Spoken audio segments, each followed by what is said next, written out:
Shri Shibu തക്കപ്പുറം. Sir, Kothamangalam നിയോജകമണ്ഡലത്തിൻ്റെ സ്വപ്ന പദ്ധതിയാണ് തങ്കളം കാക്കനാട് നാലുവരി പാത.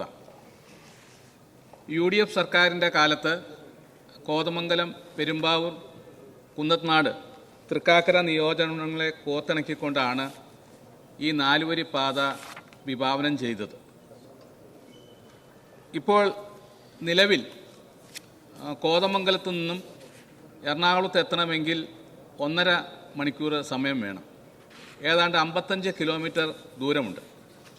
ഈ നാലുവരി പാത പൂർത്തിയാവുകയാണെങ്കിൽ 30 മിനിറ്റ് കൊണ്ട് 28 കിലോമീറ്റർ യാത്ര ചെയ്ത് കാക്കനാട് എത്താനായിട്ട് കഴിയും. 2011 ഏതാണ്ട് 12 ഹെക്ടർ സ്ഥലം ആവശ്യമുള്ള ഈ പദ്ധതിക്ക് 13 കോടി രൂപ അനുവദിക്കുകയും ഏകദേശം 1 കിലോമീറ്റർ നാലുവരി പാത പൂർത്തിയാക്കുകയും ചെയ്തു. സർ, 2016 കിഫ്ബി പദ്ധതിയിൽപ്പെടുത്തി 30 കോടി രൂപ ഭരണാനുമതി നൽകിയെങ്കിലും ഈ പദ്ധതി മുന്നോട്ട് പോയിട്ടില്ല. കഴിഞ്ഞ 10 വർഷക്കാലമായി ഒരു നടപടിയും സ്വീകരിക്കാൻ കഴിയാതെ പോയ ഒരു വികസന മുരടിപ്പാണ് ഈ പാതയുമായി ബന്ധപ്പെട്ട് അവിടെ ഉള്ളത്. അവസാന ഘട്ടത്തിൽ ഈ നാലുവരി പാതയുടെ അലൈൻമെൻറ്റ് മാറ്റിക്കൊണ്ടുള്ള തീരുമാനം മുൻ സർക്കാർ എടുക്കുകയുണ്ടായി. മൂവാറ്റുപുഴ വഴി ഒരു പുതിയ അലൈൻമെൻറ്റാണ് മുൻ സർക്കാർ അവസാന ഘട്ടത്തിൽ എടുത്തത്. ആ അലൈൻമെൻറ്റ് പ്രകാരം ഈ പാത 2 വരിപ്പാതയായി മാറുകയും 30 മീറ്ററിൻ്റെ സ്ഥാനത്ത് 15 മീറ്ററായി കുറയുകയും ചെയ്തു. അതോടൊപ്പം തന്നെ ദൂരം കൂടുകയും ചെയ്തു. അപ്പോൾ തീർച്ചയായും കോതമംഗലത്തെ ജനങ്ങളുടെ ആവശ്യമെന്ന് പറയുന്നത് എറണാകുളവുമായി ബന്ധിപ്പിക്കുന്ന ഈ നാലുവരി പാത പഴയ അലൈൻമെൻറ്റ് പ്രകാരം മുന്നോട്ട് പോകണമെന്നുള്ളതാണ്. അതുകൊണ്ട് എനിക്ക് പ്രിയപ്പെട്ട സർക്കാരിനോട് ആവശ്യപ്പെടാനുള്ളത്, പഴയ അലൈൻമെൻറ്റ് പ്രകാരം ഈ നാലുവരി പാത മുന്നോട്ട് പോകണം. സ്ഥലമെടുപ്പ് പരിപാടികൾ വേഗത്തിലാക്കാനും ഈ പാത വേഗത്തിൽ പൂർത്തിയാക്കാനും ഈ സബ്മിഷനിലൂടെ ഞാൻ ആവശ്യപ്പെടുകയാണ്. ബഹുമാനപ്പെട്ട മുഖ്യമന്ത്രി. ശരി, ഇത് ഈ കിഫ്ബിയുടെ പ്രവർത്തനങ്ങളുടെ ഏറ്റവും വലിയ ഉദാഹരണമാണ്. സഭ ശ്രദ്ധിക്കേണ്ട ഒരു കാര്യമാണ്. ഇത് 2016 AS കൊടുത്ത പദ്ധതിയാണ്. 30 കോടി രൂപയുടെ പദ്ധതിയാണ്. അതെങ്ങനെ എഴഞ്ഞു പോയി. 2021 ആയപ്പോൾ വീണ്ടും 255 കോടി രൂപയുടെ എസ്റ്റിമേറ്റായി.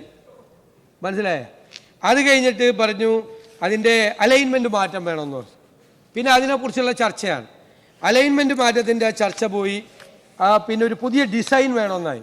ഇത് 5-6 കൊല്ലം കഴിഞ്ഞിട്ടാണ് ഈ AS കൊടുത്തിട്ട് ഒരു 5-6 കൊല്ലം കഴിഞ്ഞിട്ടാണ് ഈ ഡിസൈൻ മാറ്റണം, വേറെ ഡിസൈൻ വേണമെന്ന് പറയുന്നത്. ഒരു പുതിയ ഡിസൈൻ കൊടുത്തു. അപ്പോൾ ആ ഡിസൈൻ പ്രായോഗികമല്ല എന്ന് കിഫ്ബി പറഞ്ഞു. 7 കൊല്ലമായി അപ്പോഴേക്കും. ഇങ്ങനെ ഈ പുതിയ അലൈൻമെൻറ്റ്, പിന്നെ പുതിയ അലൈൻമെൻറ്റിനെ കുറിച്ചായി ഇപ്പോൾ ചർച്ച. സത്യത്തിൽ 2026 2016 AS കൊടുത്ത പദ്ധതിയുടെ ഒരു DPR പോലും ഇല്ല. ഇതാണ് എക്സ്ട്രാ ബജറ്ററി പർപ്പസിന് പണം നീക്കി വെച്ചിട്ട് ബജറ്റിന് പുറത്ത് നടക്കുന്ന പണിയുടെ ഏറ്റവും വലിയ ഉദാഹരണമാണിത്. 10 കൊല്ലമായിട്ട് 10 കൊല്ലം മുമ്പ് ഭരണാനുമതി കൊടുത്തൊരു വർക്കിൻ്റെ DPR പോലും 10 കൊല്ലമായിട്ട് ആയില്ല. നമ്മളിത് മനസ്സിലാക്കണം. അതുകൊണ്ടാണ് ഞങ്ങൾ കിഫ്ബിയെക്കുറിച്ചൊക്കെ പരിശോധിക്കുമെന്ന് പറഞ്ഞത്. ഇങ്ങനെ വെള്ളാനകളാവാൻ പറ്റുമോ ഏതെങ്കിലും സ്ഥാപനത്തിന്? 10 കൊല്ലം കൊണ്ട് ഈ പദ്ധതിയുടെ DPR തയ്യാറാക്കിയാൽ 30 കോടി രൂപയുടെ പദ്ധതിക്ക് എത്ര കോടി രൂപയാവും? ഇതാരുടെ പൈസയാണിത്? ഇത് ജനങ്ങൾ കൊടുക്കുന്ന നികുതി പണമാണ്. 10 കൊല്ലം. PWD ആയിരുന്നെങ്കിലോ?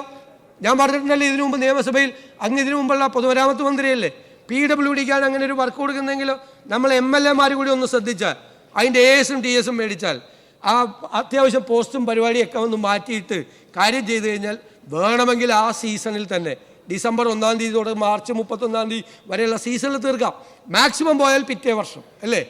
PWD മന്ത്രിമാർ ഇവിടെ 2 പേര് ഇരിക്കുന്നുണ്ടല്ലോ മുൻപിൽ. ഇതാണ് 10 കൊല്ലമായിട്ട് 10 കൊല്ലം മുമ്പ് ഭരണാനുമതി കൊടുത്തതിന് ഇതില്ല. ഞങ്ങൾ പരിശോധിക്കാം.